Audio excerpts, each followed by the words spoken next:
Alright, so here we have the HE400SC, and we're going to be installing the Hifiman Comfort strap on it. It's 3 parts. It's the center strap section, and it's the 2 clips on either end. A third one should be included in the packaging. It's fairly simple to install, although kind of a bitch.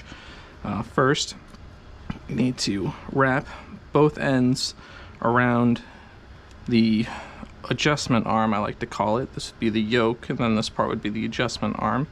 And you take the clip and make sure that the beveled side, which is easy to see at an angle, matches with the beveled side on the strap, which is also easy to see at an angle.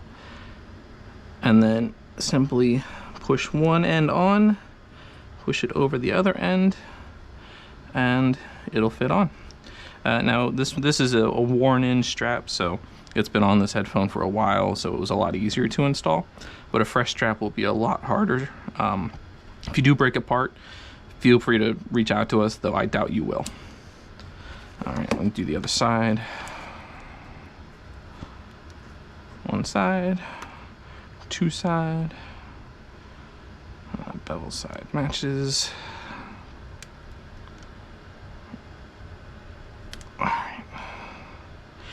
Yep, kind of a bitch, but that's to ensure that it doesn't come off easily. There you go, there you have it. Fresh strap installed.